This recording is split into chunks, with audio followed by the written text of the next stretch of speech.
If Britain's going to move to its next generation of nuclear subs and Australia is going to acquire nuclear subs for the first time ever, then both nations need to increase defence spending.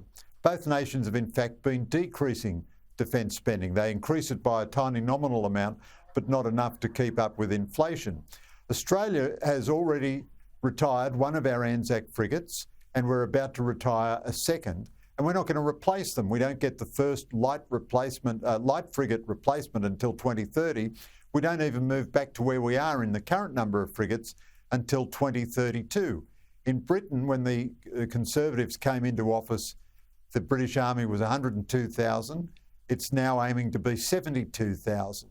In the United States, Joe Biden's increasing the defence budget by a nominal 1%, which is a massive decrease after inflation, and also with a pay rise for all uniformed officers. And also he's cut the nuclear submarine orders from 2 per year to 1 per year.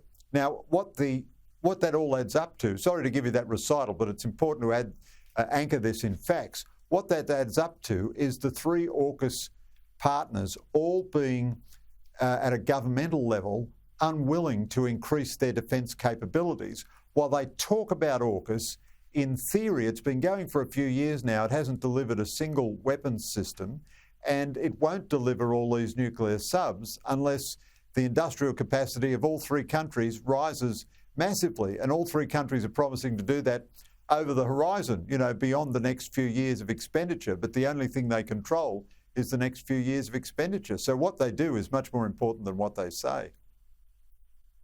Yeah, plenty in the diplomatic sphere here in Australia to be watching this week on those few fronts. I did want to ask you also, Greg, further afield, I was interested to read your piece over the weekend about, well, really the degradation of the relationship between Joe Biden and Benjamin Netanyahu. It is looking increasingly unhealthy.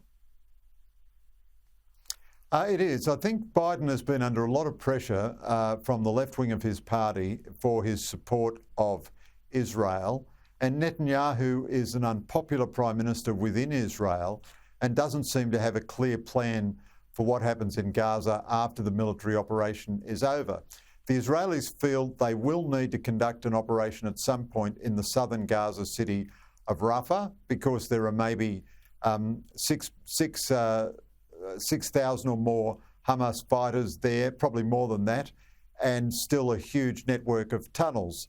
At the same time, there's a very intense negotiation for a ceasefire. Now, Netanyahu may be threatening an imminent Rafah operation in order to pressure Hamas into a ceasefire, but Biden has made clear he doesn't want Israel to do a Rafah operation unless it can have a very big humanitarian operation, and the humanitarian situation in Gaza is unacceptable. So, but mind you, Biden is 81, Netanyahu is 74. They've each been in professional politics for the whole of my professional life in journalism, and they're very pragmatic. And if they can get a ceasefire, I think they'll they'll go back to being on okay terms, but they don't like each other very much, and they've got big differences of policy to negotiate right now. Greg Sheridan, always appreciate your analysis. Thanks for joining us.